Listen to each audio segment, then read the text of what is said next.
Hi guys, welcome back with another blog. I hope आप सब ठीक होंगे। मैं भी बहुत अच्छी हूँ।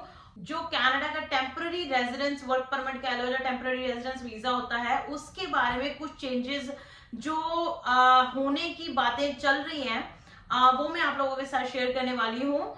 तो वीडियो को एंड तक जरूर देखिएगा, कोई भी पार्ट इसका स्किप मत कीजिएगा। बहुत ही ज्यादा इंपॉर्टेंट जानकारी मैं आप लोगों के साथ शेयर करूंगी।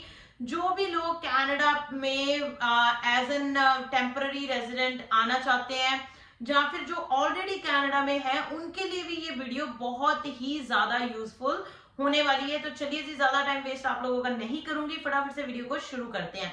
वो वीडियो को स्टार्ट करने से पहले मैं एज यूजुअल आप लोगों को रिक्वेस्ट करना चाहती हूँ, चैनल पे नए आए हो तो चैनल को सब्सक्राइब, वीडियो को लाइक एंड शेयर जरूर कर देना। अगर मेरे साथ अपॉइंटमेंट बुक करना चाहते हो, किसी चीज को लेके कोई डिस्कशन करना चाहते हो, तो डेफिनेटली आप मेरे साथ अपॉइंटमेंट बुक कर सकते हो, जिसका लिंक आपको मेरे डिस्क्रिप्शन बॉक्स में मिल जाएगा और उसका लिंक आपको मेरी इंस्टाग्राम की बायो में भी मिल जाएगा। फटाफट से वीडियो की तरफ आगे बढ़ते हैं। तो ये जो बात मैं आज करने वाली हूँ वो है LMIA के रिलेटेड।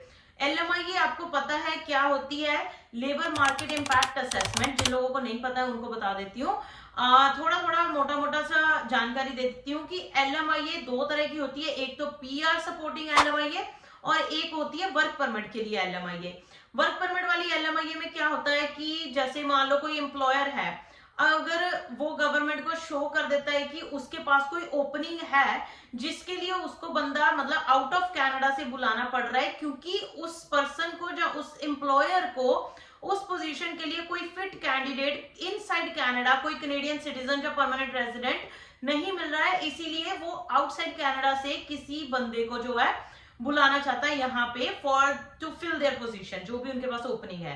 ठीक है, तो उस केस में ऑब्वियसली बहुत सारा पेपर वर्क होता है जिसको हम LMIA बोल देते हैं। फिर एक पेपर मतलब गवर्नमेंट की तरफ से लेते हैं जो LMIA होती है। तो LMIA लेके फिर उस LMIA के बेसिस पे उनको जो है वर्क परमिट दिया जाता है, टेम्पररी वर्क परमिट। ठीक है, उस वर्क परमिट के ऊपर फिर वो उसी एम्प्लॉयर के साथ काम कर सकते हैं एंड सो ऑन। ठीक है, बहुत आगे की स्टोरी, चलो जरूरत नहीं है उसकी। ये मैं सिर्फ उन्हीं लोगों के लिए बताया है जिनको LMIA के बारे में ज्यादा नहीं पता था।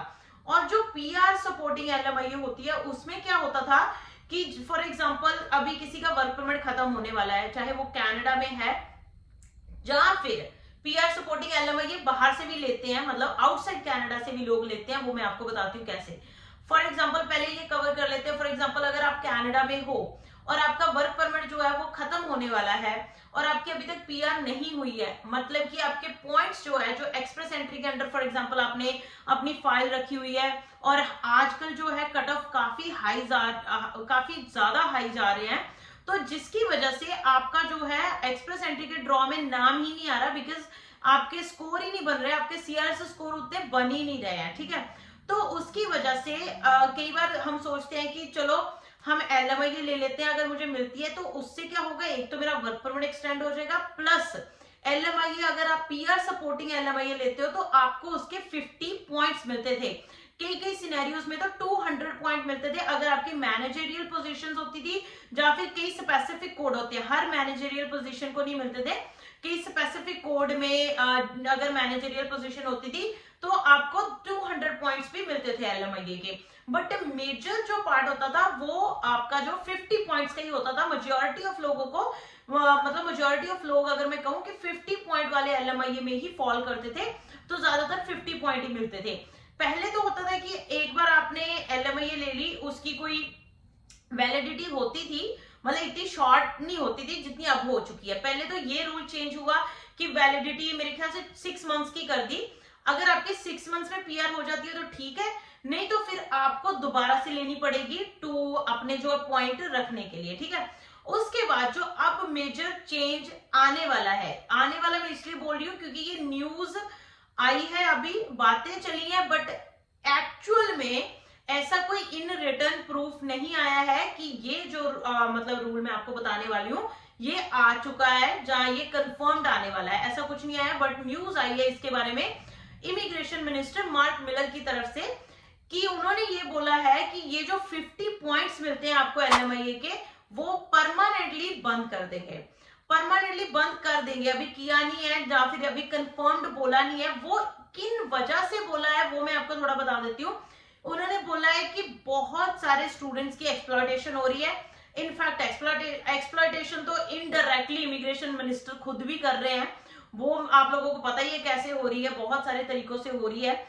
बट एनीवे उन्होंने ये बोला है कि एलएमआईए की वजह से बहुत सारे स्टूडेंट्स की एक्सप्लॉयटेशन हो रही है, उनसे पैसे हड़पे जा रहे हैं। मतलब एक्चुअल में कोई पोजीशन की जरूरत नहीं होती है, बट सिर्फ पैसों के लिए मतलब 40, 50, 60, इवन कि उनकी स्पीच में तो उन्होंने ये भी बोला कि $70,000 में भी एलएमआईएस जो है बिक रही है। जो 200 पॉइंट्स वाली मैंने आपको बोला ना मैनेजरियल पोजीशन वाली एलएमआईएस है, वो इतने ज्यादा रेट्स में जो है बिक रही है, जो कि नहीं होना चाहिए।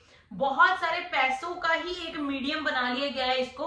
और स्टूडेंट्स को जब पीआर नहीं हो रही होती तो वो सोचते हैं कि चलो हमें 50 पॉइंट मिल जाएंगे, अगर हमें पैसे लग रहे हैं तो ठीक है, लगा के पहले 10, 20, 25 हजार में भी एलएमआईए मिल जाती थी। No doubt it's a huge amount. आपको शायद मेरे एक्सप्रेशन, मेरे जेस्चर से लग रहा होगा कि मैं इसको बहुत छोटा अमाउंट मान रही हूँ, ऐसा कोई बात नहीं है, इट्स अ ह्यूज अमाउंट। तो बट फिर भी स्टूडेंट्स को ऐसा लगता था कि चलो पीआर हो जाएगी, उसके बाद तो बंदा भूल ही जाता है कि जो पैसे लगे हैं इनफैक्ट, राइट। तो इसलिए काफी सारे स्टूडेंट्स जो है दे भी रहे थे इतने इतने पैसे। तो इन सारी चीजों को ध्यान में रखते हुए ही ये उन्होंने बोला है कि शायद हो सकता है वेरी सून हम एलएमआईए के जो 50 पॉइंट्स मिलते हैं उसको बंद कर देंगे। एलएमआईए अगर किसी को चाहिए होगी तो मतलब एक्चुअल वाला जिस बंदे को चाहिए होगी वही लेगा, पॉइंट्स की वजह से कोई एलएमआईए नहीं लेगा, जिसकी वजह से हो सकता है ये चीजें बंद हो जाए कि जो फ्रॉड हो रहे हैं एलएमआईए के नाम पे। ये थी आज की न्यूज जो मैं आप लोगों को बताना चाहती थी। आई होप आप लोगों को ये चीजें समझ आई होंगी।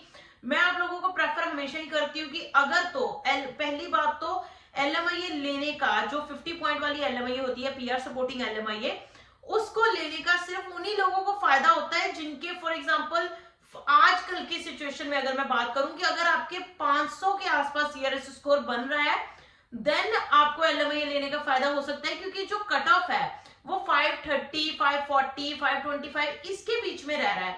तो अगर आपके 500 बन रहे हैं, आपके 50 पॉइंट वो मिला के 550 तक आप पहुंच जाओगे, तब जाके हो सकता है कि देयर आर चांसेस कि आपकी पीआर जो है हो जाए। बट अगर आपके ऑलरेडी 450 बन रहे हैं आज की करंट सिचुएशन के अकॉर्डिंगली, अगर आपके 450 बन रहे हैं तो आपको पता है 50 पॉइंट मिलने के बाद भी आपके 500 ही बनने हैं, और बहुत रेयर चांस है कि 500 के आसपास का ड्रॉ सून आएगा। सून मुझे नहीं लगता है आने वाला है। तो ये चीजें भी अगर आप अपने आप को सोच रहे हो कि मतलब मैं 50 पॉइंट लेके अपनी पीआर ले लूंगा, तो ये सारे अपने पॉइंट्स जो है कंसीडर किया कीजिए पहले, देन ओनली आप डिसीजन लीजिए कि आपको इतने ज्यादा पैसे खर्च करके एलएमआईए लेने का फायदा हो रहा है या नहीं हो रहा है। क्योंकि जो भी बंदा आपको एलएमआईए दिलाएगा, चाहे वो कोई एम्प्लॉयर है, चाहे फिर आप किसी लॉयर के थ्रू जा रहे हो, जो भी बंदा आपको एलएमआईए दिलाएगा, सबसे पहले तो जब वो एलएमआईए दिलाएगा उसको तो फायदा होना है। उसने तो आपको एलएमआईए अप्रूवल दे दिया, उसका काम खत्म। वो बोलेगा कि मैंने तो अप्रूवल दे दिया, मेरा जो काम था वो हो गया, अब आपकी पीआर हो रही है नहीं हो रही है उसको कोई मतलब नहीं बन रहा, राइट। तो इसीलिए मैं बोल रही हूँ कि बहुत ध्यान से ये सारी चीजें कंसिडर करके ही अपना डिसीजन लीजिए।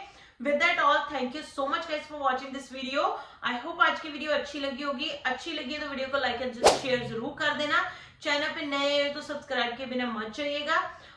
और अगर आपको कोई क्वेश्चन इसके अलावा रह गया हो, आपके दिमाग में कोई चीजें चल रही हो, तो डेफिनेटली आप मुझे कमेंट करके भी पूछ सकते हो, या फिर मुझे इंस्टाग्राम पे मैसेज भी कर सकते हो। That's all for today. Thank you, bye bye, take care. मिलते हैं अगले ब्लॉग में अगली वीडियो के साथ। Bye bye.